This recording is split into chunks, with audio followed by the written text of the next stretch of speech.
as far as forcing people open to close shop and join in the protest. We know these are criminal elements, and so, as a state, we must act to protect the citizenry. Therefore, we are deploying members of Operation Burst to various hotspots in Ibadan to arrest the situation and restore normalcy. The members of the team will continue to protect genuine protesters and their rights to protest, but we cannot allow persons with ulterior motives to hijack the protests. We remain committed to the process of meeting the demands of this protest. Already, as promised, the Director of Public Prosecution, Ministry of Justice, Oyo State, has withdrawn cases against NSAS protesters, and those in custody have been released. Also, the Oyo State government has set up platforms for reporting past and present incidents of police brutality and injustice. This will naturally pave the way for the next steps of our democratic process, and no one should be harassed or brutalized. Already, as promised, the Director of Public Prosecution, Ministry of Present Incidents of Police Brutality and Injustice. This will naturally pave the way for the next steps in our quest to get justice for the victims. I urge the good people of Oyo State to trust the process that we have set up and rest assured that every case will be pursued to a logical conclusion. I've directed that all schools in Ibadan should be closed from tomorrow, Wednesday, October 21, 2020, for the rest of this week. The situation will be reviewed on Friday, October 23rd, 2020, will be given. Please call 615 should anyone attempt to disrupt your legitimate business activities. We will continue to seek ways to engage with peaceful protesters. Our plan is that in the shortest possible time, we can finally say the days of large-scale and wanton police brutality and injustice is a thing of the past. Let me also use this opportunity to call on members of the Nigerian police force to remain professional in the discharge of their duties, as they will be held responsible for their actions. God bless Oyo State. God bless the Federal Republic of Nigeria. Thank you for being there with us. Welcome back. It's Splash 105.5 FM, your integrity station, and we're back on the conversation this hour. From now till 8:45, we'll be here rubbing minds on issues affecting us. At this time, what people are talking about is the protest. But you heard the governor yesterday. Michael Atibos also played part of this yesterday afternoon on this show. I decided to just bring it back so that we know what is happening in our own state. Ojo was a bloodbath yesterday where young Nigerians were killed when they had a confrontation with the police at Ojo. Chacha is back here with me. Hello, Chacha. Hi, Seun. I was telling you just before we came on the mic that I've been scrolling through social media and I just feel this overwhelming weakness with because of the pictures. Yes, videos. I mean the moments that were captured in the height of what happened yesterday, it is demoralizing to say the very least. So we want to examine that alongside some very important story that someone will be telling us. If you're looking at us on Facebook, you can. If you're not there, you can just go there to our Facebook fan page, like the fan page on Facebook, and join us on Facebook this morning. You'll see that we've got a guest in the studio. He's Ugochukwu Darlington Okpara. I'll be bringing him right on the microphone in a moment. There's one Nigerian that felt that he had to leave the country to make it, and his story will make you think twice if that's your aim, that you have to leave the shores of this nation before you can make it. So the conversation is live. We have Ugochukwu Darlington Okpara, who had gone through certain countries of the world and is back in Nigeria. All right, so it's a legal migration issue. But before we get into that, let me clear this. Some people have criticized the governor for his speech yesterday that he should have ordered the clearing of all the barricades on the road. And I think that the barricades on the road are not civil. What do you think? Absolutely. I think almost everybody would agree with you. First off, you ask, what do they stand to gain by barricading the roads? What are you saying? What is the point of closing down the roads and not allowing people to move around? What is the whole purpose of that?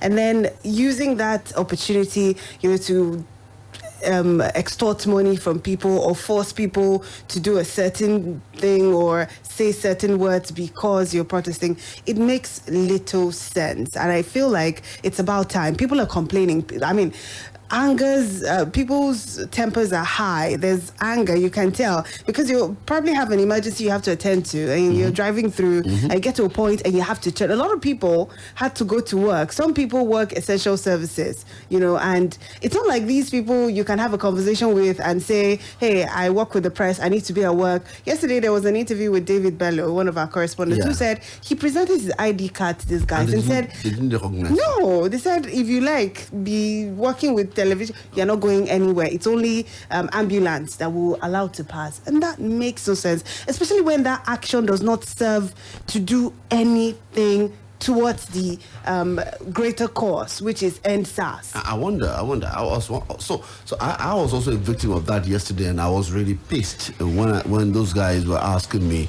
to get a leave on my car and to also wind down the glass of my vehicle. They want to see my face. So when you have the leave on your car, everything in Nigeria will become perfect. I don't know what it means. I don't know what exactly it means. I don't know what exactly I should be doing with a leaf on the car. And they were forcing people to do their own bidding. Yeah, that is totally despicable. I mean, for me, that's oppressing oppressed. Absolutely. That's what it is to totally. me. I agree. And so I guess the governor should make that pronouncement. Let the operation bust. Go out Clear there out. and dismantle all of these roadblocks and tell these boys to get off the road. If you want to protest, do it peacefully without obstructing people from doing their own legitimate business. That's the way I look at it. Totally. The government has done a good thing by saying that they're going to deploy Operation Bus to hotspots, but I think it should go beyond that. Some inner roads into certain streets are even blocked. So if, say, Operation Bus are in certain locations, who caters to the other locations where they may not be able to? I think, just as he has said, there should be something that addresses blocking the road so the people know that they are in the wrong and they should not do it. I mean, we all understand what is going on, but you shouldn't oppress other people because you think you have red eyes and you can. I don't even understand. Under an influence. Okay, so anyway, let's get to the issue that I said we want us to talk about this morning. I said we have someone who will tell us a story. The movement of human population across the planet has characterized human societies throughout history. And so people move from one point to another when they need to get something better for themselves. But we've witnessed a surge in illegal migration, which is the migration of people across national borders in a way that violates the immigration laws of the destination country. And many Nigerians are embarked on such journeys. One of them is Ugochukwu Darlington Okpara. Welcome to the program, Ugo. Thank you very much. How are you today? I'm happy to be here. You may have to speak louder a bit. Okay, I'm happy to be here. Thank you. Good to have you. Now, tell me, where are you from in Nigeria? I'm from Imo State. Imo State? Yes. So, you decided to leave the country? Yes. Why? In search of greener pasture, That's what we say, greener pasture. Yeah. So, where did you think you were going to see a greener pasture? Pardon? Where did you think you were going to see a greener pasture? I thought, in Europe, you see, the white man land, I will find greener pasture there. Because I do see people, who travel and come back, they come back with a lot of cash, they do things. And so you want to also join that league of people that will just come back and display cash. Yeah. Did you eventually make it to Europe? Actually, yeah. I made it, but they deported me, you see. How did you, tell me how you made it to Europe? Initially I first traveled to Ghana, you see. Yeah, that was where I started seeking for visa, you see. When? But that was 2015. But it was not easy to acquire visa with Nigerian passport, due to what Nigerians has been doing all over, you see. When Nigerians travel out of the country, they are willing to do whatever that will give them cash. So because of that, it was very hard for me to get visa with Nigerian passport. So the agent that was helping me to process my papers now advised me to take the other options, which is getting a Ghana passport for me, of which I accepted that opinion. So he helped me with that. I got a visa to Cyprus. Yeah. With the Ghanaian passport? Yeah, with the Ghanaian passport, yeah. So it was much easier to get that with the Ghanaian passport than with the Nigerian passport? Yes, definitely. It was easier, you see. Yeah, I didn't spend up to 1 month with the Ghana passport. I had to travel to Cyprus. But unfortunately, I traveled with 8 Ghanaians. I'm making them 9. So when we got to the border, where they have to stamp us in, they realized that I'm not a Ghanaian. I don't know how they got to know that, you see. So they had to, because of me, and they deported us. Everyone? Yes, they deported everybody, you see, because we were in you a went crew. through the same agent or something? Yes, the same agent pushed us. So they lost their entry point at the entry point because of you? Yes, all of us. Due to we used electric visa, you see. Electric visa can carry more than one. So we are not together, but their passport is genuine. I'm the only one there with a fake nationality. So they had to deport all of us back to Ghana. Yeah. So we spent 1 week there in Cyprus. We went back to Ghana. So you couldn't make it to Cyprus? You were stopped at the airport? Yes. So after that, you didn't decide to come back home since it wasn't possible to get to Cyprus? No. So what did you do? I had to try hard, you see. I had to move to Senegal from Ghana. Yeah, from Ghana I went to Senegal. With what passport? With Nigerian passport. Okay, you did not throw away your Nigerian passport? No, I didn't do that. I have my Nigerian passport. So from Ghana, you now moved to Senegal? Yes, from Ghana I now moved to Senegal, you see. I was in Senegal, the economy was so high. In Senegal, like here in Nigeria, when you have 100 naira, you can buy your apple and eat.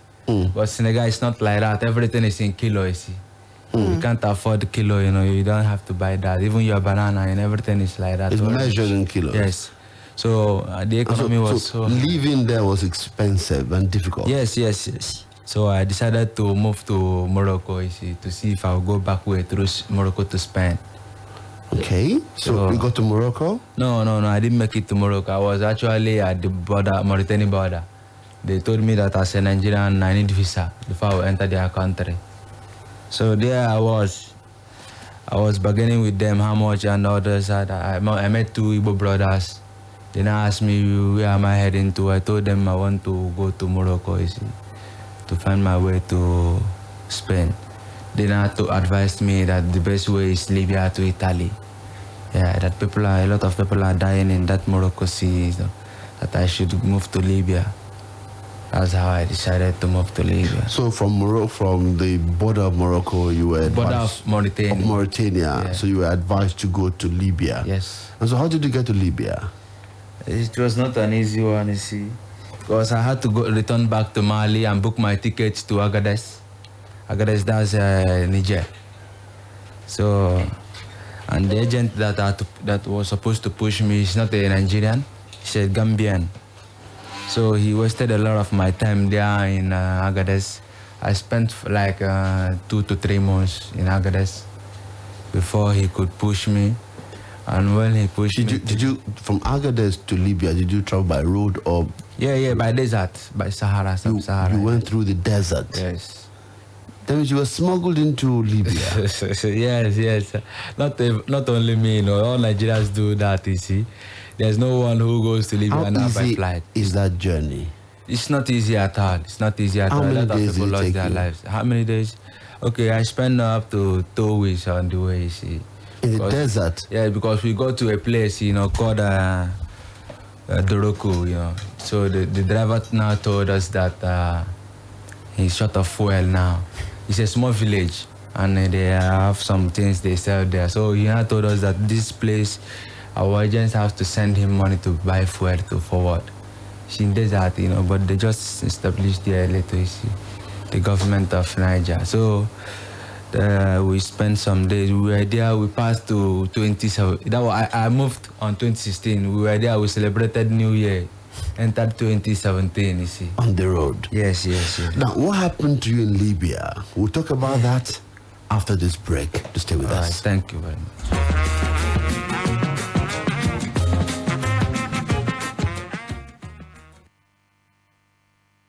Honey, my body sweet me as you take me out for dinner tonight. Knowing you, now the best thing will not happen for my life, honey. Take am easy, honey. Why this cough again? Nothing fit spoil your date, madam. You never hear of comics? Yes, sir. Say comics. Comics? Oh, yes. Comics na easy to use solution for each cough. Just tear, drink, and feel relief. Now Orange Drugs Limited, they distribute them. If symptoms never stop after 3 days, make you waka go see your doctor. I feel relieved now. I love you, honey. I love comics. Comics. Carry waka. Milk. Power oil. Come comfort my wife. What you sit down for that corner since self they do? That way they read like say you want to take and do exam. Now wow, look, I'm beginning to feel uncomfortable. Hey, my darling husband, come see what they see for this shop price flyer. Where Polly Popo give me. Okay. Oh yeah, see, Golden Mon, buy 2 for 1,499 naira 99 kobo. Dano cook cow milk plus Nestle Milo for 2,999 naira 99 kobo. After you don't buy all these ones for children, which one come be for us now? You get another combo we consign us. When you buy 1.4 liter power oil and Langwester Pando potato, you go pay 2,999 naira 99 kobo. St. Johnson, give me the ShopRite flyer now. Abba, no you go see the better way they inside. Okay, I see say water they inside, biggie minerals, and the validity period now October 25. So I see. Now I see what you make you pan for that corner. Professor Comfort. Give me the money make I the rest go ShopRite. Don't worry, I'll give you the money. Èyí tún wá táwọn yọ Samsung Glow Tax Sale. Ẹ̀dínwó ọjà tó kà màmá tí ò lẹ́gbẹ́ mi. Gba ẹ̀dínwó tó tó ìdá 20% lórí àwọn Samsung smartphone tá a yà sọ́tọ̀, TV, refrigerators àti washing machines. Má jẹ́ káǹfààní láti ní àwọn èròjà Samsung tẹ́ ẹ fẹ́ràn jùlọ fún ọrùn. Yára ṣàṣà tí polówó ìṣì lọ lọ́wọ́. Ìpolówó yìí wà láti ọjọ́ 19 oṣù kẹwàá di ọjọ́ 8 oṣù kọkànlá 2020. Àsọtẹ́lẹ̀ ń bẹ o. Fún ẹ̀kúnrẹ́rẹ́ àlàyé, ẹ kàn sí wa lórí samsung.com tàbí kẹ́ ẹ pè 0800 Samsung. We have served you before. We just want you to put your trust in us this time. For those Stampik IBTC customers with inactive and dormant accounts, we are coming back with a 3-point agenda. 1. Free debit card on Naira accounts only. Free local transfer fees for everyone via any of our digital platforms for 1 month. 2. Full control of your account through our mobile app and other digital channels. 3. Easily recover your account using your phone or by sending an email. Just visit StampicIBTCBank.com and click on Reactivate to get started. For inactive account, to reactivate your account, just make a transaction. And for dormant accounts, call 0700-909-909-909. Give us a chance to serve you again. We promise you a better service experience this second term. Stampik IBTC. It can be. Visit www.stampicibtcbank.com for more details, terms, and conditions. Only DSTV brings you the very best football action. Catch all the heart-stopping action from the best Europe has to offer in one place. The UEFA Champions League. See Messi, Ronaldo, Mane, Mbappe, Aguero, Van Dijk, and more.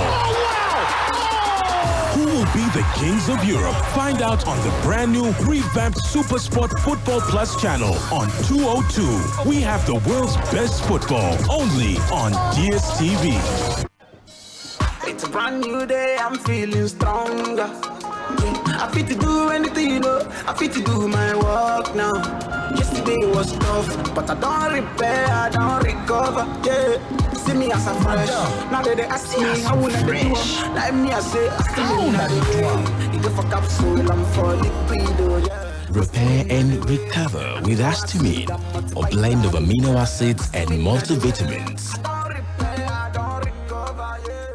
This tailor is frustrating me. How does the round neck become a V-neck for God's sake? My deadline is tomorrow. What are you thinking about, Angela? With the new normal and everything, I've been more stressed. And my workload at my job has increased rapidly. My bills have also gone up. And I'm thinking of how I can meet up. And I don't even have enough to fund my fashion designing hustle. Wow, that's quite something. Why don't you sign up on Alert and get a salary-based loan? You don't have to step in a bank and zero documentation. Really? Download the app and have access to the salary-based loan to help you manage things better. That's what I've been doing, and they've been giving me the financial support I need. You're not a good friend, and you're just telling me now. Get your salary-based loan on Alert with zero documentation, all in the palm of your hand. Note, this is only available for salary earners. Terms and conditions apply. Alert, powered by Wema Bank.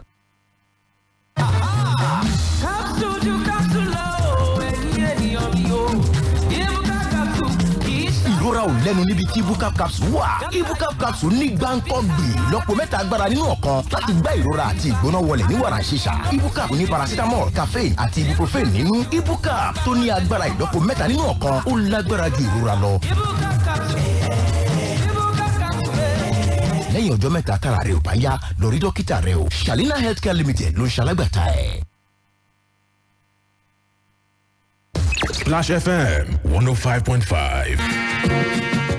Thank you for being there with us on Splash 105.5 FM. Like I said, if you're still on Facebook, you can see us live.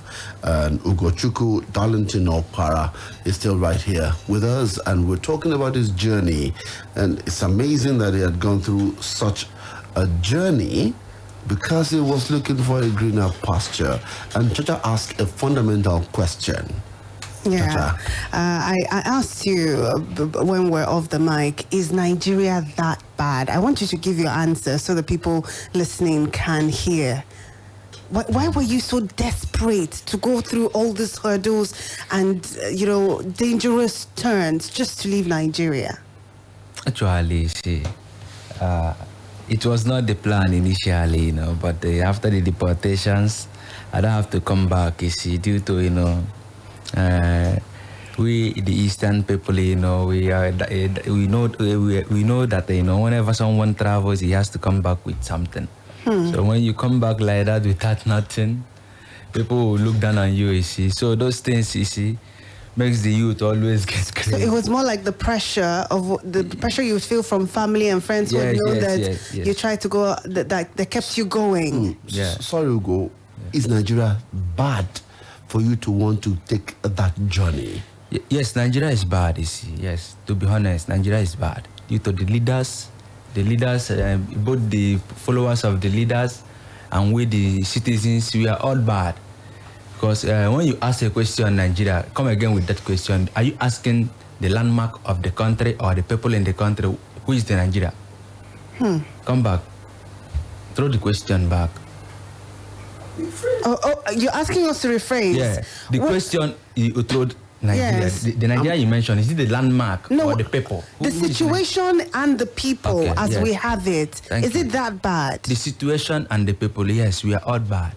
We are all bad, to be honest, You were about to tell us how you got to Libya. Just before we went on that break, you were telling us how you got stuck in the desert and the driver said your agents would have to pay money. How did you continue to Libya? Tell us that story. Yeah. So, my agent, we are 5 in numbers and we are not the only one in that hill. So a lot of agents also have passengers there as well.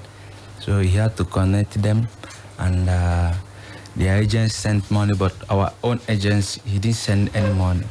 So the little money we had, because before you leave Agadez, you have to change some cash to dinars, the Libya dinars, so that you use it whenever you enter Libya. So now the driver now told us that we have to contribute to 200 dinars, to him before he will carry us along, of which we told him we don't have up to that. He took 100 from us. We got to Libya. When we got to Libya, he had to move. When we got to Libya, he now called our agent once more to send his money. Our agent didn't send money, so he had no option than to sell us. Hold on. He did what? He had no option but to sell us. To sell your cargoes or to sell human beings? Sell human beings. He sold you? Yes. How? He sold you as slaves? Or yes. You know, there's a place in Libya where they normally sell people, drivers. Whenever you come there with a human, they will pay for that human. Be it man, be it woman. Do you know how much he was paid for you? Yes. We were 5 in numbers. He paid each of us 800 dinars. So that is. So the buyers took 800 per person. Yes. The people that he sold us to, the driver took 800 from each person. Now the person that bought us, he's a Senegalese. He now told us that we have to pay 3,000 Libya dinars each person to get your freedom. It's a business. You see, it's a business. Of which it was not easy. We tried to plead with him that this money is huge, you see. Couldn't you have run away? I mean, no, you stood there and they were bargaining. Couldn't you have disappeared or when you entered escaped? the gate will be shut, and you see the people moving around with gun, and they are willing and ready to shoot when you just misbehave. It's not Nigeria. So you entered a slave camp? Yes, sir. I was there alive and direct. How long were you there? I spent like 9 days there. Yeah. So how did you now get out?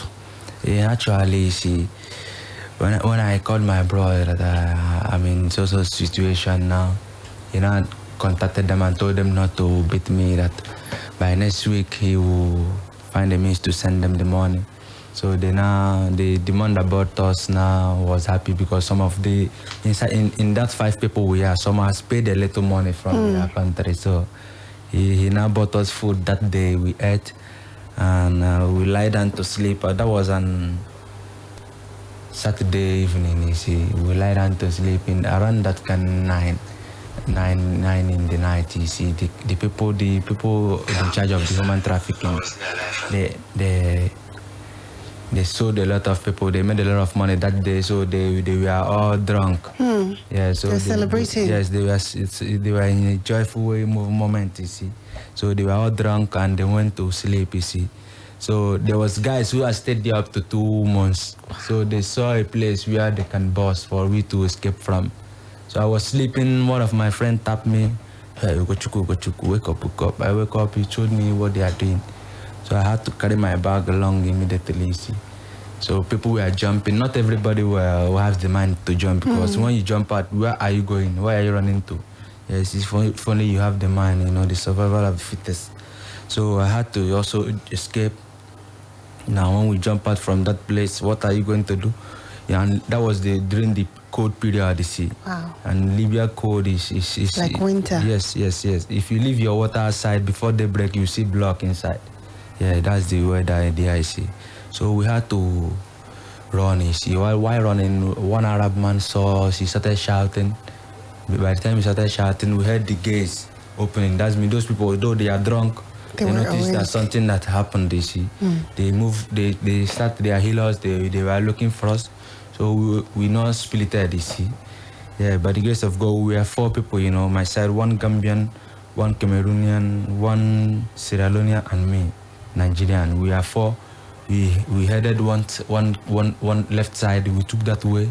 We are walking around in AC. But when we see any sign of car coming, we hide. When the car passes, we will continue our journey till daybreak. We find ourselves close to a place called Abdul Kefe. There, one of our Gambian friend, one of the Gambian boy that was with us, saw one of his brothers. I see. He called him. He now explained things to him. That guy had not took us to ghetto. So we were in that ghetto.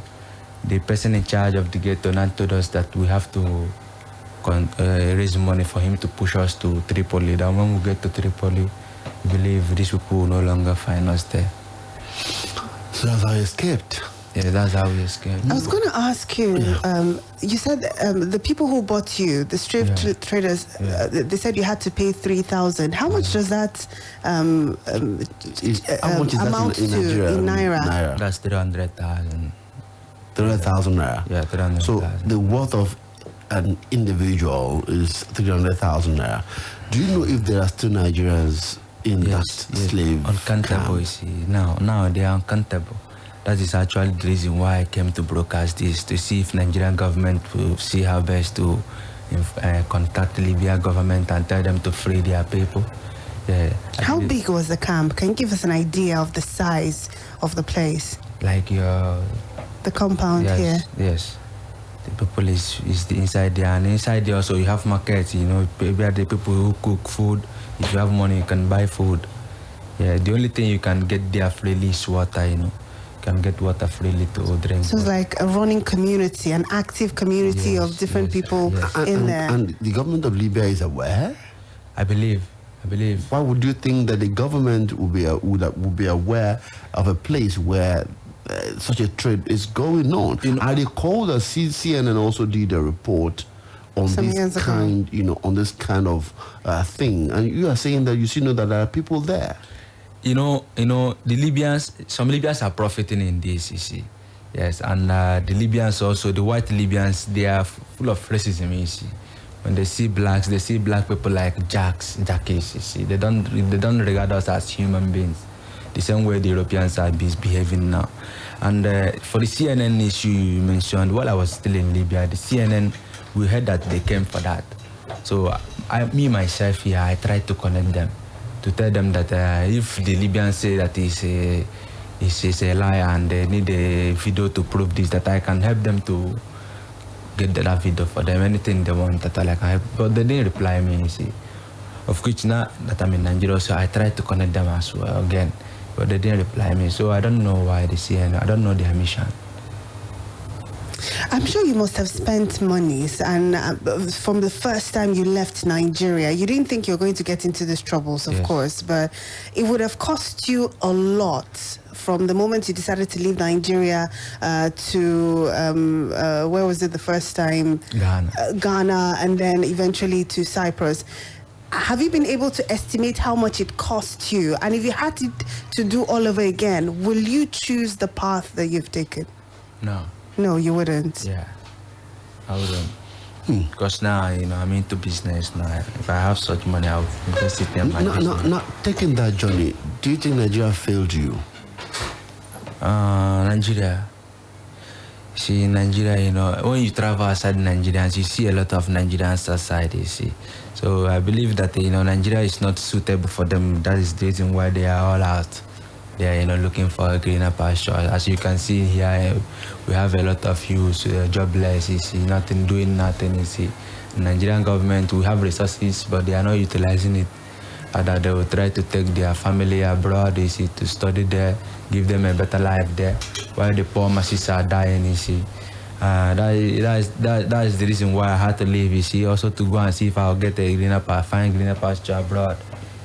Yeah. You know, I asked you that question I asked earlier. I'm thinking, if someone had shown you the video of how things would have played out before you left Nigeria on this journey, seeing in retrospect, would you have still gone ahead?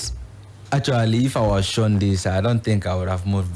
But for now, I think I'm happy, that I had that experience. Yes, I think I'm very, very happy. So if you were able to encounter someone who wants to travel to Europe, through the Sahara Desert and then to Europe, what would you tell them based on your own personal experience? I will call the person and say, brother or a sister, I will try to advise the person to not to go, because it's risky and it's dangerous.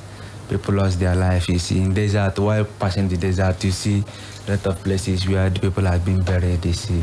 Yes. And you enter Libya again, the Libyans, they can shoot you anyhow. Libya is, I will not advise anyone to take that way, you see. That way is not good at all. Okay, so what do you want? You want government to intervene for your friends there? Yes, my people and their people as well, you see. Yes, because you see, people are there, still there today suffering, you see. And so many of these people had no money to control from here to release them, you see. Those are the most of the people that normally die there. Because if you have money here, your parents will send money instantly and you'll be released. But so many people who left here left because they had nothing and they have nobody to assist them. Can I ask you how you came back? How I came back? Actually, by the time I decided not to go and risk my life in that sea again because of the lot of people dying in that sea, I had to turn back to West Africa, West Coast. So by the time I turned to West Coast, I decided to move to Gambia. There I was in the Gambia, but since we are not going cold, so because of that, I decided to come back to Nigeria, but with the help of IOM. IOM had to buy ticket for me and all that. And that's the International Organization for Migration, yes, yeah? Yes. Okay. This is a very interesting, story to hear you say. But we know that protests are going on in Nigeria. I'm sure you've been following what's been happening. Yes. What's your take on the protests as we see them now? As a young person who's gone through this very dangerous part of looking for a greener pasture, seeing what's happening at home now and the resultant effects, what do you think? Number one, African continent. The white people came here, they introduced their foreign languages and we accepted it. They introduced their system, democracy, everything, we accepted it. And now, most of the people you see protesting, they say Nigeria is not good, Nigeria is not good. They have not even crossed interstate.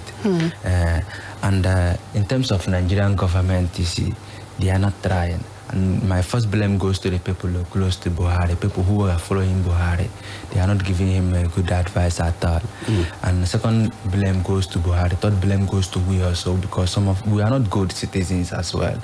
We have our own fault. Yes, we have our own fault, you see. Because now, you see, some of the Aboro guys, you see, now they have joined these people, causing wars, you see. When they see people passing by, they'll be attacking them.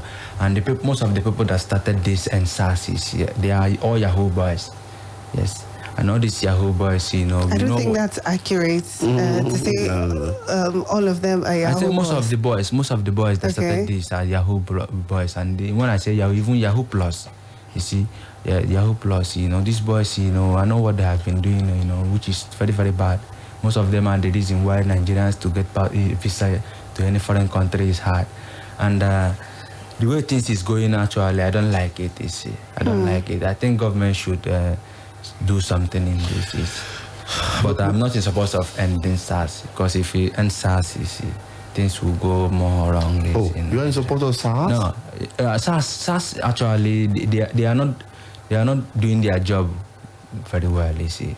Yes, but I'm not in support of ending SARS. But I think government that introduce them, that are paying them, should caution them, you see, to stop killing the innocent people. They should investigate more before they hurt innocent people. Carrying someone to bank and tell him to slot his ATM and to point gun at him to release withdraw money and give you is very, very bad. Somebody like you will have been taken by by these SARS people that just you're talking by the about. way you look. Because of your look. No, my God always guide me. God, yeah, God always guide me. 08091551055. We're also talking about the protest. I read earlier now that some gunshots were still heard at the Lekki toll gate this morning. So I heard that. So I hope that government will do something about that quickly. But 08091551055, 08056998678.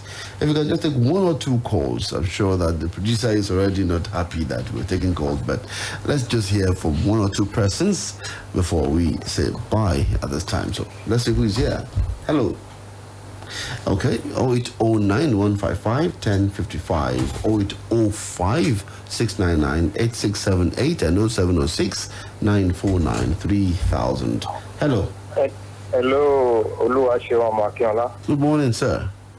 Listening to your guest there makes me to see that we have nowhere we can find ours except Nigeria. We must do all that is needful to have a better Nigeria. That's why this protest is a protest to demand for a better Nigeria. We should address it appropriately. It is not for hostility, not for destruction, not for brigandage, not to incite hatred and division. Nigeria is the only country we can all be proud of. That's why we should appeal, like you rightly said, in the governor's speech yesterday in Oyo State. I personally would have expected Governor Makinde to roll it out that protesters should not barricade, they shouldn't throw stones, they shouldn't attack policemen, they shouldn't bomb police stations, they shouldn't incite people. Okay, sir. So they should work together in a place and peacefully protest. Nigeria is the only country we can call ours. Good morning. Good morning. Thank you so much. Time will not permit us, but I'd like to just quickly read this message. Good morning, Shewan Chacha. The ongoing protest has really proven the president's ineptitude, and I pity his die-hard fans. That's coming from Timothy. There's still many more text messages and calls coming, but Chacha, we have to go. We have to go. Ugochukwu, thank you so much for coming and sharing your story. We're going to push this from our own end to try to get some action to what you've said and what the plight of Nigerians are right now in the camp right there. But thank you for coming and sharing your story. Thank you very much. I'm Oluwaseun, Akinola, and thank you for listening to us. And I'm Charity. Good morning. We're back at 10:30 for the NSAT protest program, The Forum. Stay with us.